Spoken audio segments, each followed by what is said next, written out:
Hola, soy Raúl Jeremías Soriano Gómez y te invito a que escuches esta explicación. Vamos a continuar leyendo otros capítulos del primer libro de los Reyes. El capítulo 16 dice: Entonces el Señor se dirigió a Jehú, hijo de Ananí, para decir en contra de Basá: Yo te levanté de polvo y te puse como jefe de Israel, mi pueblo, pero tú, al igual que Jeroboam, has hecho pecar a Israel, mi pueblo. Has provocado mi ira con tus pecados. Por lo tanto, Basá, voy a acabar contigo y con toda tu familia. Voy a hacer con ella lo mismo que hice con la de Jeroboam, hijo de Nabat. Cualquier pariente tuyo que muera en la ciudad será devorado por los perros, y al que muera en el campo se lo comerán las aves de rapiña. El resto de la historia de Basá y de lo que hizo y de sus enseñanzas está escrito en el libro de las crónicas de los reyes de Israel. Cuando murió Basá, lo enterraron en Tirsa. Después reinó en su lugar su hijo Elá. Por medio del profeta Jehú, hijo de Ananí, el Señor pronunció sentencia contra Basá y su familia porque sus hechos fueron malos a sus ojos. Basá irritó al Señor porque sus acciones fueron semejantes a las de Jeroboam y su familia, a quienes destruyó. En el año 26 del reinado de Asa en Judá, Elá, hijo de Basá, comenzó a reinar sobre Israel en Tirsa y reinó durante 2 años. Pero Simri, un oficial suyo al mando de la mitad de los carros de combate, formó un complot contra él un día en que Elá estaba en Tirsa en casa de Arsa, su mayordomo. Bebió hasta emborracharse.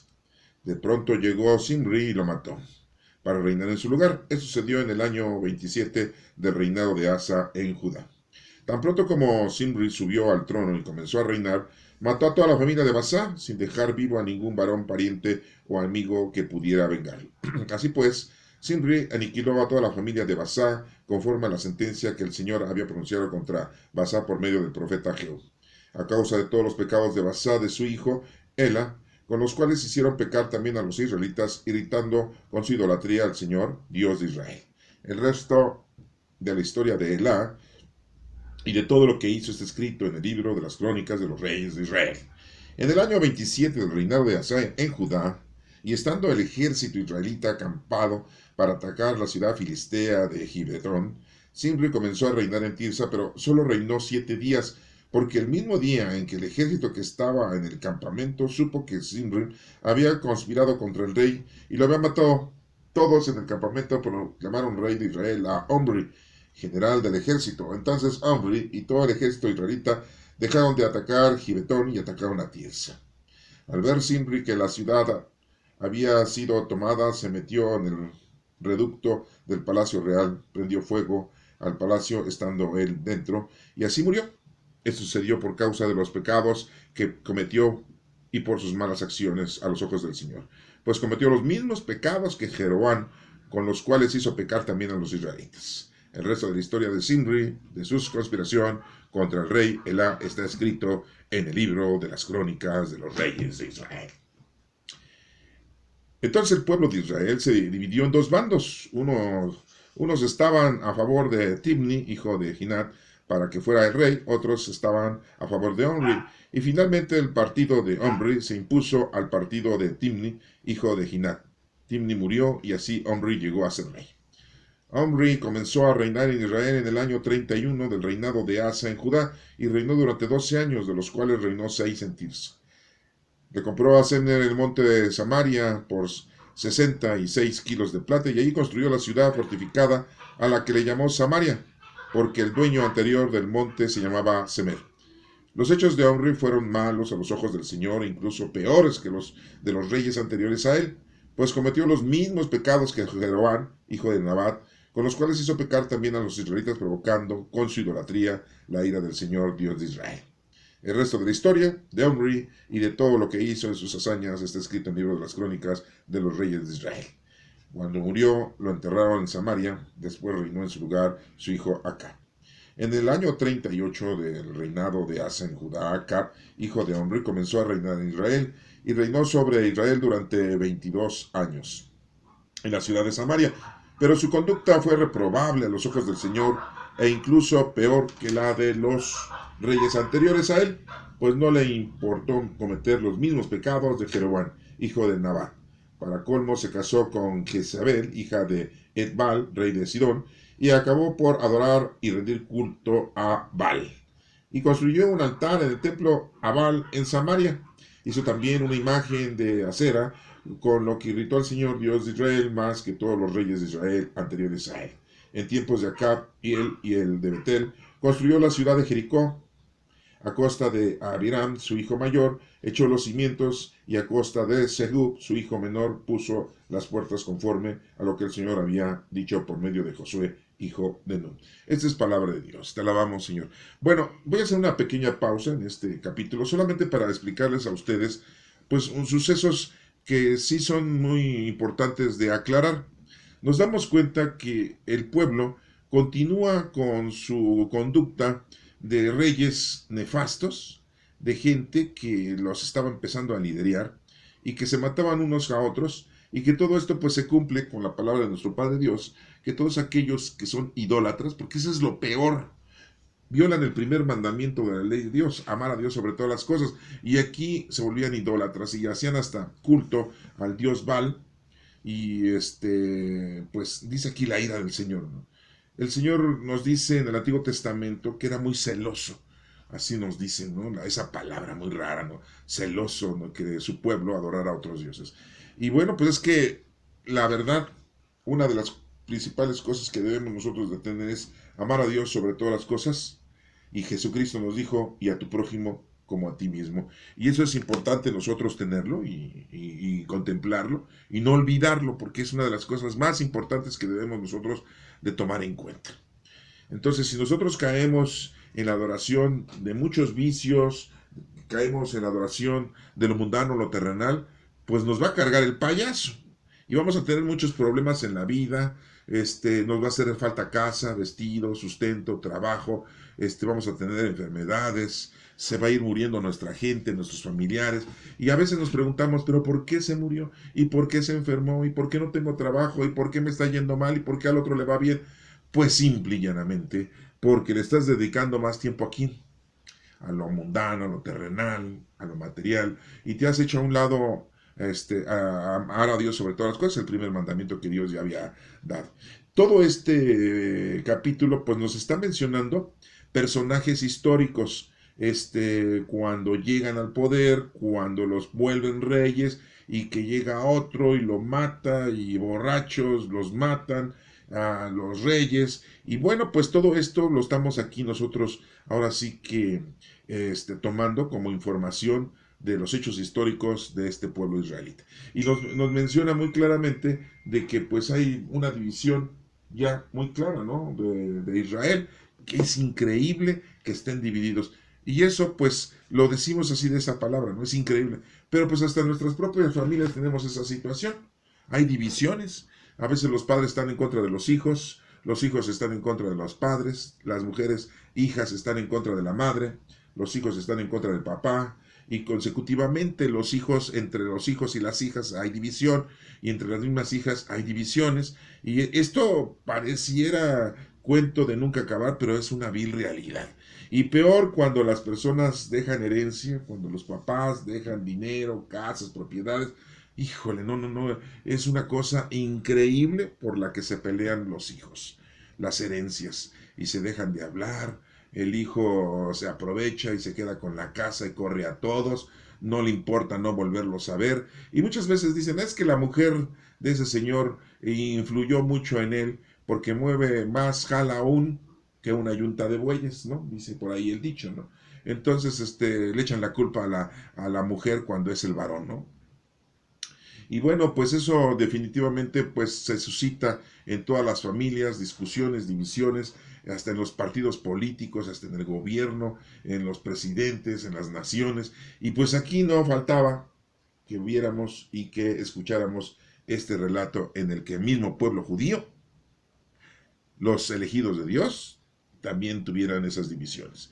Y nos menciona muy claramente que el Señor estaba muy enojado con ellos porque pues volvían a caer en las mismas estupideces, como nos menciona aquí del rey de Jeroboam, que era de la parte norte del país de Jerusalén, del país de Israel, la parte norte, y pues habían hecho pecar. También los de Judá, en la parte sur, también habían caído en el pecado, ¿verdad? Pero bueno, ahí nos estamos dando cuenta que la situación era muy, pero muy difícil para el pueblo de Israel, ¿no? Y el Señor pues les había dicho, pues si no se portan bien, hasta el templo va a ser destruido. Y ya después vemos que sí es destruido el templo cuando son invadidos por los babilonios, por los cananeos, ¿no? Por el rey Nabucodonosor II, ¿no? Bueno, vamos a leer el capítulo número 17 y vamos a ver qué es lo que nos está mencionando este capítulo, ¿no? Aquí se presenta un profeta muy, pero muy valioso, muy, pero muy importante para el pueblo de Israel, más importante que Samuel, más importante que Natán. Es un profeta, pues, que después nosotros vimos en la transfiguración de nuestro Señor Jesucristo, cuando llamó a sus discípulos Pedro, Santiago y Juan, acompáñenme, y lo acompañaron y vieron una transfiguración de las ropas o de la apariencia de nuestro Señor Jesucristo de un color blanco destellante, y se aparecieron dos personajes, Moisés y Elías. Bueno, pues aquí vamos a empezar a escuchar una parte de este profeta Elías. ¿Qué dice el número 17? Dice, el profeta Elías, que era de Tisbe, acuérdense, ¿de dónde era? De Tisbe, de la región de Galad, dijo a Acab, juro por el Señor Dios de Israel, a quien sirvo, que en estos años no lloverá ni caerá rocío hasta que yo lo diga. Por eso el Señor le dijo a Elías, vete de aquí hacia el oriente y escóndete en el arroyo Kerit, que está al oriente del Jordán. Allí podrás beber agua del arroyo, y he ordenado a los cuervos que te lleven comida. Elías hizo lo que el Señor le ordenó, y fue y se quedó a vivir junto al arroyo de Kerit, al oriente del río Jordán. Y los cuervos le llevaban pan y carne por la mañana y por la tarde. El agua la bebía del arroyo, pero al cabo de unos días el arroyo se secó porque no llovía en el país. Bueno, voy a hacer una pausa aquí porque es muy importante. Toda la actividad de Elías es una situación muy teológica, ¿eh? O sea, ahí sí vamos a ver no solamente hechos históricos, sino también hechos del estudio profundo que le hacemos a la palabra del Señor. Este profeta Elías, yo les pregunto a ustedes, ¿ustedes saben cómo se hacían profetas? Porque había pues muchos personajes que se estaban haciendo profetas, ¿no? Y dice uno, bueno, pues que estudiaban en una primaria, en una secundaria, estudiaban en la Pakistán y en la primaria, y estudiaban en la 136 la secundaria, y iban a la prepa 3 y se hacían profetas. No, o sea, tenemos una situación muy complicada, porque el ser profeta no es nada más agarrar y decir yo soy profeta y ya. No, es que Dios los había escogido. Recordemos que a Jeremías, que estaba desde el vientre de su madre, ya lo había escogido Dios para ser profeta. Dios escoge a los personajes, Dios escoge a las personas que van a ser profetas. No crean que ellos se hacen, ellos estudian, ellos se provocan, ellos ya vienen con ganas están convencidos de ser profetas. No, no, no, no, no, no, no. Esta es una situación que deben ustedes de tomarla muy en serio, porque el ser profeta no era nada más el que tú tuvieras deseos de ser profeta, no. Dios los escogía. Y bueno, esto se los digo porque aquí Elías es otro personaje que Dios escoge de esta manera, y vamos a ver el desarrollo de lo que le va ocurriendo a Elías. Muy claramente dice, en estos días no lloverá ni caerá rocío hasta que yo lo diga, ¿sí? Pero no porque él fuera su voluntad, sino porque acuérdense que los profetas, ¿sí? Dios habla por medio de la boca de los profetas, ¿sí? Por eso el Señor le dijo a Elías, tú vete de aquí hacia el oriente y escóndete en el arroyo de Kerit, que está al oriente del Jordán.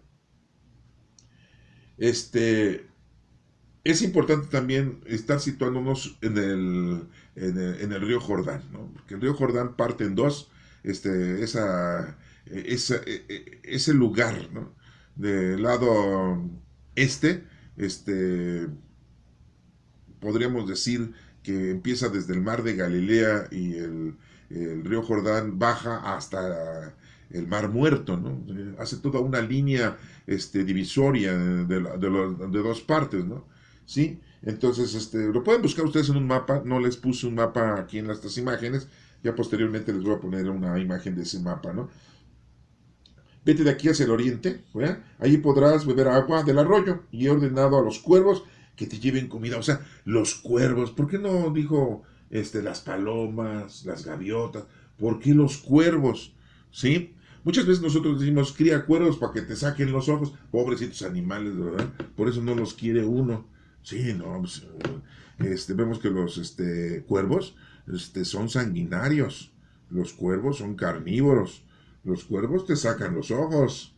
Sí, de veras, en decirlo de una forma correcta, ¿eh? Si te descuidas, te duermes, se te paran encima de ti, te picotean los ojos y se los comen. Es una delicia para los cuervos comer ojos. No solamente de los seres humanos, sino de todos los animales, ¿no? El cuervo es un animal muy, muy difícil de poderlo aceptar como una mascota, ¿no? Miren, aquí la situación es que es muy lógico, ¿eh? Voy a ser muy, muy obvio. ¿Se dan cuenta del pico, cómo tienen el pico los cuervos? No es el mismo pico que las palomas. El pico de las palomas pues, es un pichicoto piquito, así. Pues imagínense cuántas palomas tendrían que volar y traer tragadera o pan para dársela a Elías. Pues, un montón de palomas. En cambio, un cuervo, pues fácil, con su picote agarraba. Un cuervo anda agarrando un pedazo de bolillo o un bolillo completo, con puro pico. ¿Eh? Entonces, pues por eso el Señor dijo, no, pues cómo le va a estar mandando ahí palomitas. Pues si no está en el cine para mandarle palomitas, teniendo la película, mejor le mando los cuervos. Pero se dan cuenta cómo el Señor tiene dominio, por lógica, de toda la flora y la fauna. ¿Se acuerdan de Daniel cuando lo metieron en el pozo con los leones? Y que un ángel del Señor dijo, Dios, a ver tú, ángel, vas y cuidas ahí a Daniel para que no se lo coman los leones porque están muertos de hambre, están hambrientos los leones, ¿no?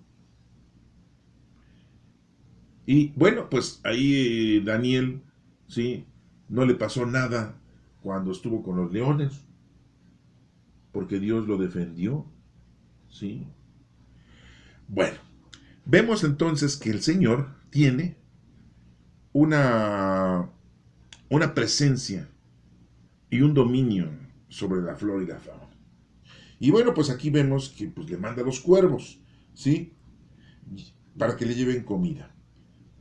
Elías obedece al Señor. Todos los profetas obedecían al Señor. O sea, no hay forma. Miren, hemos visto anteriormente que había por ahí otro profetilla falso, ¿sí? Que hizo caer en enredos al profeta que había mandado Dios para decirle al rey que pues iba a ser destruido y que su familia, Jeroboam y toda su familia iban a perecer, ¿no? Y por ahí salió un profeta falso, ¿no? Que lo hizo que... porque Dios le había dicho, ve por este lugar, no comas ni bebas nada de lo que te den en ese lugar, ¿sí? Y y bueno, pues no hizo caso ese profeta y muere. Muere ahí lejos de su familia. Aquí vemos cómo entonces Elías obedece. Hizo lo que el Señor le ordenó y fue y se quedó a vivir junto al arroyo de Kerit, al oriente del río Jordán. Y los cuervos le llevaban pan, carne por la mañana y por la tarde. Por la mañana y por la tarde. O sea, fíjense, dos tiempos importantes. El agua la bebía del arroyo, pero al cabo de unos días el arroyo se secó, porque no llovía en el país. Hubo una sequía. No fue un cambio climático, sí, no hubo incendio en los bosques, ¿verdad? Pueden decir hoy en día, ¿no? Sí. Bueno, no nos dice nada al respecto de la situación meteorológica de ese lugar. Entonces el Señor le dijo a Elías, levántate, vete a la ciudad de Sarepta, en Sidón, y quédate a vivir allá. Ya le he ordenado a una viuda que allí vive, que te dé de comer. Fíjense cómo Dios ya le... O sea, Dios ya había hablado con la viuda. La viuda de Sarepta. Es muy conocida ese pasaje bíblico, ¿no? La viuda de Sarepta, que le da de comer a Elías. Bueno, Elías se levantó y se fue a Sarepta. Al llegar a la entrada de la ciudad, vio una viuda que estaba recogiendo leña. ¿Cómo supo que era viuda? Pues porque estaba vestida de negro. Los viudos o los beodos se visten de negro, ¿no? Entonces dijo, esta es, ¿no? Esa es la que el Señor yo creo que me dijo que me iba a atender. Vemos aquí como el Señor está totalmente apoyando a Elías. Ya veremos por qué más adelante, ¿no? Al llegar a la entrada de la ciudad, vio una viuda que estaba recogiendo leña. La llamó y le dijo, por favor, tráeme en un vaso un poco de agua para beber. Bueno, aquí nos menciona un vaso, ¿no? Un balde. En otras Biblias dice balde, en otros dice un recipiente. Aquí nos dice un vaso, ¿no? Sí, porque ya saben, ¿no? Aquí nosotros ya usamos vasos para beber, ¿no? Pero en realidad era un balde, era un recipiente, ¿no? Ya iba ella a traérselo cuando Elías la volvió a llamar y le dijo, por favor, tráeme también un pedazo de pan. ¿Sí? Ha de haber dicho la viuda, qué pedinche este señor. No, pues ya Dios le había hablado con la viuda. O sea, ya la viuda, o sea, nos damos cuenta que la viuda tenía un acercamiento, una oración, una comunicación con quién, con nuestro Padre Dios. ¿Sí? Bueno, si hubiera estado casada, no hubiera sido elegida por nuestro Padre Dios para atender a Elías. No, porque tenía esposo. Y para poder llevar a cabo una danza de esa índole, pues tenía que pedirle permiso al esposo. ¿Sí? En la actualidad, estamos en el año 2022. En la actualidad, ustedes van a un país así como Turquía, vamos a hablar de ellos, ¿no? O con los árabes. Las mujeres no pueden voltear a ver a los hombres que no sean de su familia y que no sean su marido, ¿sí? Si están casadas. No pueden sonreírle, no pueden hablar con un desconocido. Si tú vas y le dices, buenas tardes, señorita, o buenas tardes, señor, no te contestan. No porque les hables en español, no. Aunque les hables en su idioma, en turco o en árabe, no te van a contestar. ¿Por qué? Porque ellas se deben plenamente a su hombre, a su marido. Y no pueden ellas voltear. Sabemos que las mujeres casadas se tapan el cabello o se cortan el cabello totalmente pelonas y se ponen pelucas. Otros hombres no pueden verle el cabello a la mujer casada, solamente su marido. ¿Sí? Y se tienen que vestir con ropas hasta los tobillos. No pueden enseñar ninguna parte de su cuerpo, de los brazos. ¿Sí? A veces las manos las traen ocultas con algunos como tipo guantes, ¿no? ¿Sí? Y les digo, no pueden detenerse a hablar con nadie. ¿Sí? O sea que el día que les toque a ustedes ver eso, lo van a saber con mejor ahínco, ¿no? Bueno, seguimos adelante, ¿sí? Para continuar con estos detallitos, ¿no? De esta señora. Tráeme un poquito de pan. Ella le contestó, te juro por el Señor tu Dios, que no tengo nada de pan cocido. No tengo más que un puñado de harina y una tinaja y un poco de aceite en una jarra. Y ahora estaba recogiendo un poco de leña para ir a cocinarlo para mi hijo y para mí. Fíjense, ¿eh? Comeremos y después nos moriremos de hambre. Sí, ¿no? Porque la señora no le dejó ninguna propiedad del marido, no le dejó dinero, no le dejó cosas, no le dejó nada, manutención. Y aunque se lo hubiera dejado, se lo hubieran quitado los demás. Porque una mujer sola es como, no vale nada, para no hacer ninguna comparación, no vale nada. Sí, en aquel entonces se aprovechaban los demás, el gobierno, los hombres, se aprovechaban de ella porque no había quien la defendiera. Tenía que tener a su papá, a su hermano mayor, a su hijo mayor, o a su marido para poder ser respetada. Como les vuelvo a reiterar, lo que son costumbres y son formatos. Bueno, no tenía nada, nada más un poco de harina en su tinaja con que iba a cocer su aceite para hacer un poco de pan y comerlo su hijo y ella. Y ya después pues ya no les quedaba nada. Pues, se podían pedir limosna, pero pues no los iban a dejar, ¿no? A la señora viuda no le iban a dejar. Y el chiquillo, pues como era menor de 12 años, pues no lo respetaban. El pueblo no lo podía respetar. Ya mayores de 12 años, entonces ya son ciudadanos, ya los podían respetar. ¿Se acuerdan de ese pasaje donde nuestro Señor Jesucristo resucita a un hijo de una viuda también, que estos eran de Naín, del pueblo de Naín? Pues lo resucitó para que la señora no sufriera las calamidades de su pueblo y el hijo la acompañara y estuviera el hijo protegiéndola, ¿no? Por eso nuestro Señor Jesucristo hace esa gran acción de poder ayudar a esa mujer. Bueno, ese es otro tiempo. Estamos en ¿no? Bueno, Elías le respondió, no tengas miedo, ve a preparar lo que te he dicho, pero primero con la harina que tienes, hazme una torta pequeña y tráemela, y haz después otra para ti y para tu hijo, porque el Señor Dios de Israel ha dicho que no se acabará la harina de la tinaja ni el aceite de la jarra hasta el día en que el Señor haga llover sobre la tierra. Fíjense ¿se acuerdan de la multiplicación de los panes?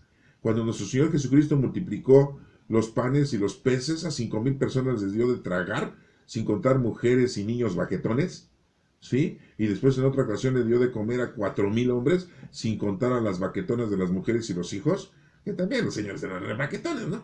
Sí, pues les dio de comer. Bueno, es lo mismo aquí. Iba a multiplicar la harina para darle de comer a Elías y para darle de comer a la señora y a su hijo, hasta que volviera a llover en la tierra. ¿Sí?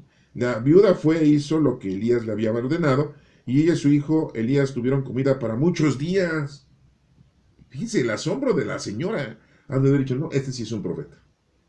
Ah, porque había mucho respeto para los profetas, sabían que eran enviados de Dios, sabían que traían la palabra de Dios, sabían que eran designados de Dios y que traían la protección de Dios, la bendición de Dios. No, no, no, no, o sea, nada que ver con los presbíteros, sacerdotes, el papa, los obispos, los cardenales, sí, los guías espirituales, nada que ver con la actualidad, no, nada que ver, sí. Bueno, algún tiempo después cayó enfermo el hijo de la viuda y su enfermedad fue gravísima. No nos dice qué tipo de enfermedad, tanto que hasta dejó de respirar. ¿Cómo la ven? ¿Qué enfermedad creen que le haya dado? Pues quién sabe. Pues a lo mejor si dejó de respirar por la enfermedad, a lo mejor le dio una gripe, ¿no? O un COVID-19, ¿no? Bueno, en aquel entonces no era 19, yo creo que era 0000 menos 19, ¿no? Bueno, entonces la viuda le dijo a Elías, ¿qué tengo yo que ver contigo, hombre de Dios? ¿Has venido a recordarme mis pecados y hacer que mi hijo se muera? Dame acá tu hijo, le respondió él.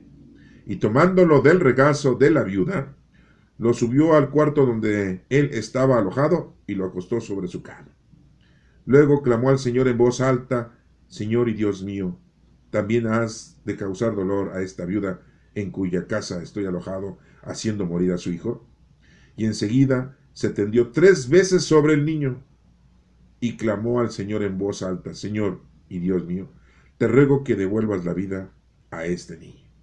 El Señor atendió a los ruegos de Elías e hizo que el niño reviviera. ¿Se acuerdan cuando resucitó nuestro Señor Jesucristo la hija de Jairo? Ya se había muerto y todos estaban riendo. Y que Jesús dijo, no está muerta, andaba de parranda. No, no, no, no, no estaba muerta, está dormida. Y todos, ja, ja, ja, así como no, ahorita, ya se murió, ya tiene, ya hasta huele, ¿no? Pues huelía porque no se había bañado la niña, ¿no? Pero no, pues estuviera apestando de muerto, ¿no? Y dejó a nada más que entrar a su papá y su mamá. Y ahí resucitó a la hija de Jairo. Bueno, entonces, esto se asemeja a lo que,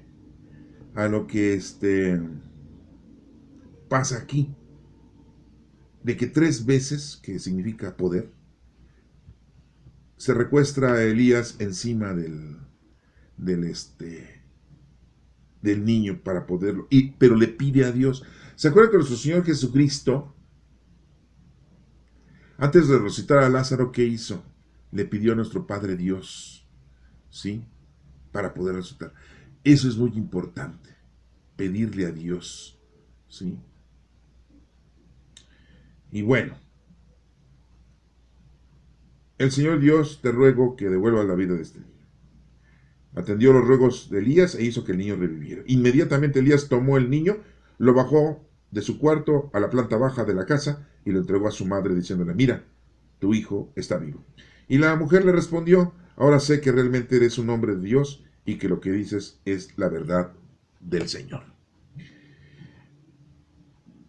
Bueno, nos damos cuenta entonces aquí que Elías tenía la fuerza que Dios le había dado para llevar a cabo un bien. Y esto nos los dejan a nosotros para que lo recordemos de una manera muy clara, de una manera precisa, de que el Señor está con nosotros, más ahora que somos templos vivos del Espíritu Santo, y de que pues nuestro deber es conocer, amar y servir a Dios. Quiero decirles algo con respecto a los cuervos, porque algunos teólogos nos mencionan que la palabra cuervo tiene un significado y que eran personajes, seres humanos, y que eran árabes los que ayudaron a Elías y le llevaban de comer en la mañana y en la tarde, ¿no? Muy curiosos los teólogos, ¿no? Le quieren dar una situación, una interpretación muy genuina, ¿no? Como dándonos a entender de que los árabes de alguna manera ayudaron a Elías a la sobrevivencia, ¿no? Yo les pregunto a ustedes, si no había agua, ¿de dónde salieron los árabes? Ah, no, sí, porque le dicen que cuervos, según la etimología y según las definiciones de dónde vienen las raíces, significa beduinos y que eran árabes, ¿no? Y que le llevaron de comer a Elías. Son muy ingeniosos los teólogos, muchas veces nos quieren empapar según sus anécdotas, según sus historias, según sus definiciones, ¿no? Pero si ustedes leen cualquier Biblia, cualquiera, la que ustedes gusten y manden, nunca dice que son personas, seres humanos. Dice que son cuervos. Muy claramente lo dice. Entonces, yo se los aclaro porque sí, alguna persona o alguien va a decir, es que quiere decir eso, que fueron los árabes, los beduinos, que significan cuervos y que fueron los que le dieron de comer. Pues no. Esto pasa con el maná también cuando nuestro Padre Dios durante 40 años les dio de comer el maná a los hebreos cuando salieron de Egipto y no llegaban a la tierra prometida y Dios les dio de 40 años dándoles de comer ese migajón que caía, ¿no? Según los estudios y los científicos, dicen que hubo una lluvia como un tipo de flor, como un tipo de fruta que caía durante mucho tiempo en esa región y que eso los hebreos decían que era el maná. El que maná significa manú, ¿no? Manú significa, ¿qué es esto? ¿Qué es esto? Les vuelvo a reiterar, siempre le quieren dar una interpretación lógica o mundana. Y recordemos algo muy importante. Jesucristo le dijo a Pedro, tú piensas como los hombres, no piensas como Dios. Cuando Noé estaba en el arca y dejó salir una paloma para que regresara, y dejó salir también un cuervo, por ahí lo pueden ustedes buscar, ¿sí? A lo que voy y les digo yo a ustedes es de que el Señor siempre está pendiente de nosotros y usa la flora y la fauna para bien de nosotros, para que nosotros estemos bien. El Señor siempre está al tanto de nosotros. Entonces, bueno, yo les aclaro esto porque sí, a alguna persona, pues algunos van a decir, es que en realidad, ¿cómo es posible que los cuervos le hayan llevado de comer el día? Pues déjenme decirles que para Dios no hay.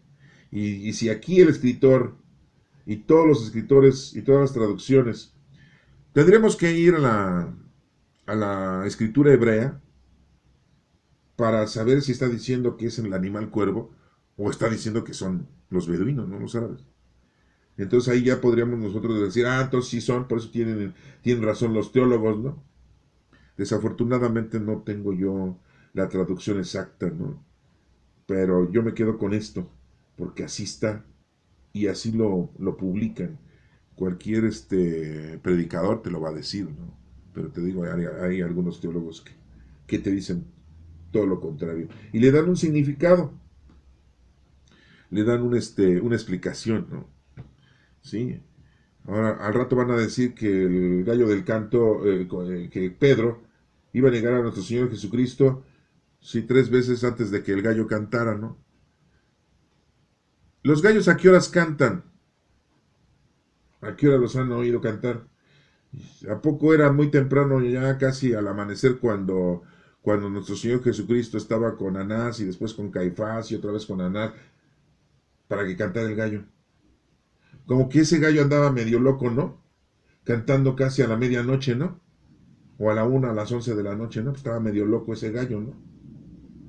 Entonces, se dan cuenta cómo, pues, caeríamos en una situación de complicación si lo queremos entender de una manera literal, de una manera como Pedro, que quería entender las cosas como los hombres y no como Dios. Otra, se las voy a dejar todavía más difícil, ¿no? ¿Cuánto tiempo estuvo Jonás adentro de la ballena, del batracio? ¿Quién puede vivir? O sea, pueden preguntarle a un biólogo, pueden preguntarle a un científico, dicen, "Ay, no inventen, esa es fantasía". Para Dios no hay imposibles, ¿eh? Sí, y se lo tragó la ballena y ahí estuvo 3 días, ¿no? Yo me pregunto, ¿en esos 3 días no orinó Jonás? ¿No defecó, no cagó? A ver, pónganse a pensar, pues que lo quieren analizar literalmente, lo quieren analizar razonalmente, pues razonen bien todo. Sí, no, porque cuando se les hincha la gana lo razonan de una manera y cuando no, pues lo razonan de otra manera, ¿no? Hay muchas explicaciones para muchas cosas, ¿sí? Pero recordemos una cosa, ¿no? Para nuestro Padre Dios no hay imposibles. Y las cosas son, como nos las está mencionando. Y si en todas las Biblias dice cuervos, pues son cuervos, ¿sí? Entonces, si en todas las Biblias dice que el gallo cantó a deshora, yo le hubiera dado un balazo al gallo. Estás cantando equivocado, estás mal en tu reloj, gallo. Y por el cambio cambio de horario de verano, ¿qué onda? Por eso andas medio atolondrado, ¿qué? ¿Sí? Y si en todas las Biblias dice que Jonás estuvo 3 días ahí adentro del batracio, pues entonces no era una ballena normal, era una super ballena, ¿sí? A lo mejor era una ballena de la prehistoria, ¿no? Medían 100 metros de largo. Pues ahí sí, te traga y te escupe, ¿no? Sí, porque las ballenas no nos tragan a los seres humanos, ¿eh? No nos tragan. Y no porque seamos malos, ¿eh? Sino porque yo creo que les hacemos daño para su intestino y por eso nos vomitan. No, imagínense. Sí. Bueno, vamos a seguir el capítulo número 18. Dice, el tiempo pasó, 3 años después, el Señor se dirigió a Elías, 3 años después, y le dijo, ve y preséntate ante Acab, pues voy a mandar lluvia sobre la tierra. Fíjense, 3 años. Elías fue y se presentó ante Acab.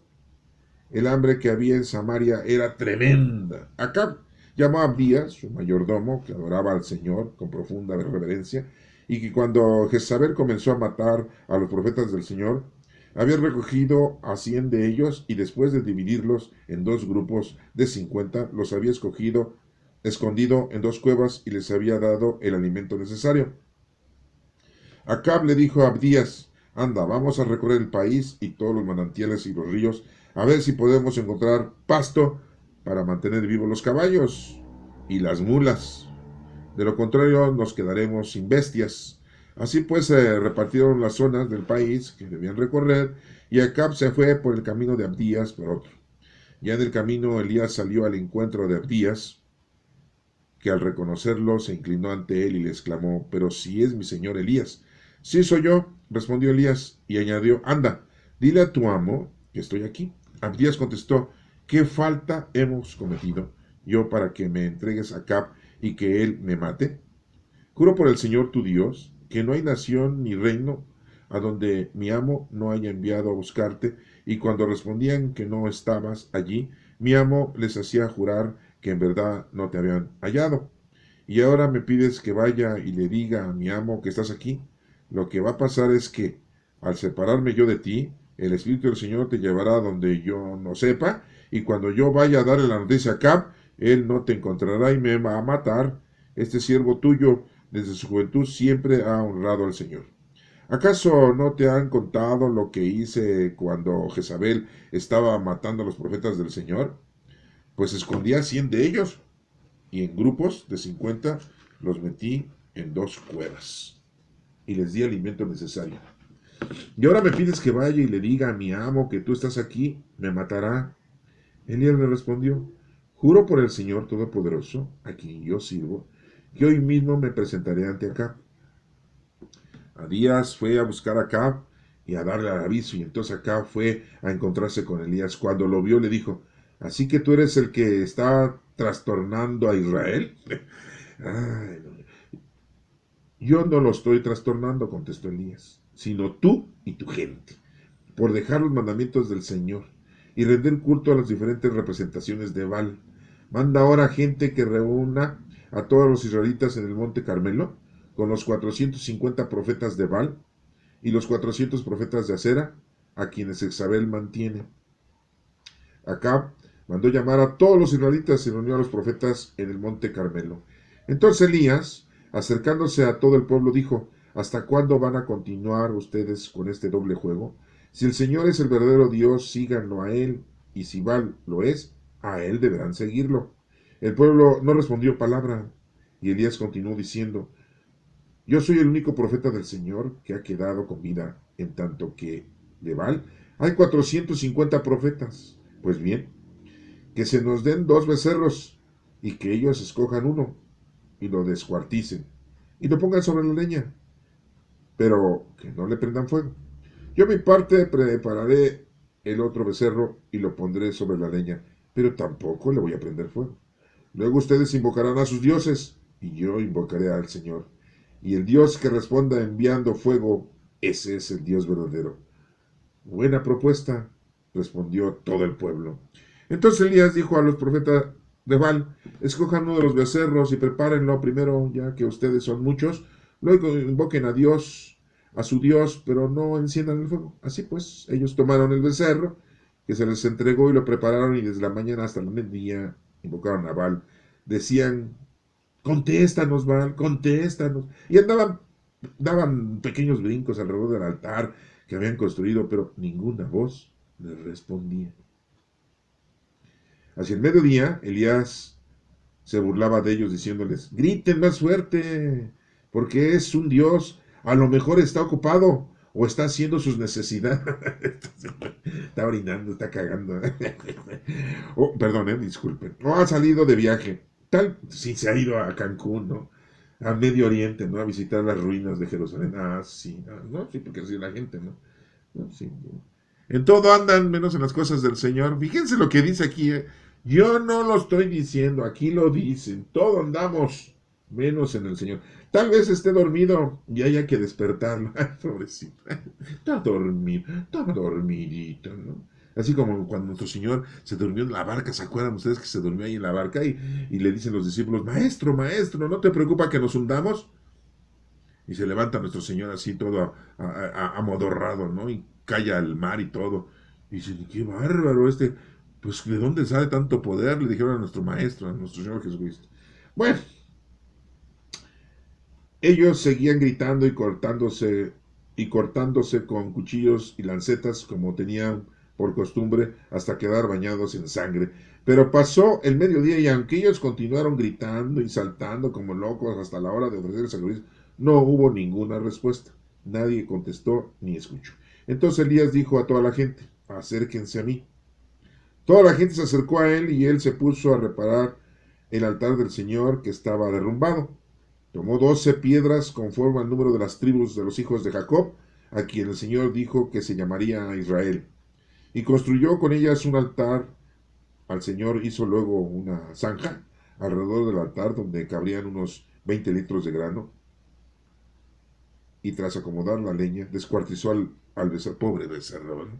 Bueno, y lo puso sobre ella. Luego dijo, llenen 4 cántaros de agua y vacíenlos sobre el holocausto y la leña. Luego mandó que lo hicieran por segunda y tercera vez, y así lo hicieron ellos. El agua corría alrededor del altar y también llenó la zanja. A la hora de ofrecer el holocausto, el profeta Elías se acercó y exclamó, Señor Dios de Abraham, Isaac e Israel, haz que hoy se sepa que tú eres el Dios de Israel y que yo soy tu siervo y que hago todo esto porque me lo has mandado. Respóndeme, Señor, respóndeme para que esta gente sepa que tú eres Dios y que los invitas a volverse de nuevo a ti. En aquel momento, el fuego del Señor cayó y quemó el holocausto, la leña y hasta las piedras y el polvo y consumió el agua que había en las zanjas. Al ver esto, toda la gente se inclinó hasta tocar el suelo con la frente y dijo, el Señor Dios, el Señor es Dios. Entonces Elías le dijo, atrapen a los profetas de Baal, que no escape ninguno. La gente los atrapó y Elías los llevó al arroyo Sison y ahí los degolló. ¡Órale! Pues aquí yo, la verdad es que pues, matar al prójimo está cañón, ¿eh? Pero bueno, pues Dios le dio permiso, ¿no? Pues que eran profetas falsos, ¿no? Pero aún así yo, bueno, ¿qué nos dice nuestro Señor Jesucristo? Mira, qué bueno que nosotros sí creemos en nuestro Señor Jesucristo. Ay, no, porque eso de estar matando gente, porque es mala. Ah, muchos dirán, la condena de muerte. Pues sí, pero nadie puede quitar la vida más que Dios. Y aquí pues dice, atrápenlos a todos los mendigos profetas, hijos de su mentirosa mother, y que los degollen, a tochos. Fíjense cómo estaba el altar lleno de agua. ¿Cómo prende la leña? ¿Seca o mojada? No manches, es que cuando Dios manda lumbre, hasta el agua se seca, se evapora. Nada más para que vean el poder de nuestro Padre Dios. No, no, no, no. Digo por si les cabía alguna duda, ¿no? Pero bueno, yo sé que ustedes son muy creyentes, aman a Dios y no van a caer en esas estupideces, ¿no? Pero, oíganme, no, oíganme, no uses tú cañones, ¿no? Bueno, eso es lo que dice aquí. Después Elías dijo acá, vete a comer y beber porque ya se oye el ruido del aguacero. Acá se fue a comer y beber, pero Elías subió a lo alto del monte Carmelo y arrodilló. Ah, cuando vayan ustedes allá, el monte Carmelo todavía existe, ¿eh? Cuando vayan allá ya saben que ahí estaba Elías y subió ahí. No que van y se sacan la selfie, no saben ni qué. ¿Por qué se llama el monte Carmelo? Ahí le andan preguntando a los guías de turistas. Ay, no, sí. Bueno, cuando vayan, pues prepárense mejor históricamente para que sepan a dónde van, porque si no, nada más van a hacer el ridículo, ¿no? Y si van allá, no digan que son mexicanos, no sé, que son del Polo Norte, perdón, los del Polo Norte, Polo Sur, no, perdón, los del Polo Sur. ¿No? Sí, digo yo porque están muy fríos en el conocimiento del Señor, por eso lo digo, ¿eh? No es por ofenderlos, no es por eso. Acá se fue a comer y beber, pero Elías subió a lo alto del monte Carmelo y arrodillándose en el suelo, se inclinó hasta poner la cara entre las rodillas. Dijo a su criado, ve y mira hacia el mar, y fue y miró, y luego dijo, no hay nada, pero Elías le ordenó, vuélvete 7 veces. El número 7 significa plenitud. La séptima vez el criado dijo, allá subiendo el mar se ve una nubecita del tamaño de una mano, chiquita. Está chiquita la nubecita, está chiquita, está chiquita. Entonces Elías le dijo, ve y dile acá que enganche su carro y se vaya antes de que se le impida la lluvia. Acá subió a su carro y se fue a Jezreel. Mientras tanto, el cielo se oscureció con nubes y viento. Y cayó un fuerte aguacero. No, o sea, qué bárbaro. En cuanto a Elías y el Señor le dio fuerzas y luego de arreglarse la ropa, corrió hasta Jezreel y llegó antes que acá. Fíjate nada más. Hijo, a lo mejor era atleta Elías, ¿verdad? Pues hasta ahí se los voy a dejar. Nada más para que se queden ustedes interesados en esta onda de Elías, ¿no? A mí lo que sí me saca de onda es que haya matado a todos los profetas. Sí, sé que eran malos. Amar al prójimo o sea, amar a Dios sobre todas las cosas y a tu prójimo, dijo nuestro Señor Jesucristo. Como que le cambió el canal, ¿no? Totalmente, porque nuestro Padre Dios le dijo, bueno, aquí no vemos que Dios le haya dicho, me matas a todos esos mendigos profetas, hijos de Baal. No, no dijo nuestro Padre Dios eso, ¿eh? Pero bueno, fue una decisión de Elías, era siervo de nuestro Padre Dios, y a lo mejor le tenía complacencias, ¿no? Dijo, bueno, ay, Elías, no era para tanto, nada más era para que pues se dieran cuenta que yo soy el Dios Todopoderoso, pero tú te exageras, ¿no? Me ponches el pañal todos, qué bárbaro, ¿no? Bueno, hago de cuenta que no me di cuenta. Ah, de haber dicho nuestro Padre Dios Elías, ¿no? Bueno, ahí se los dejo, medítenlo, piénsenlo y que Dios los bendiga.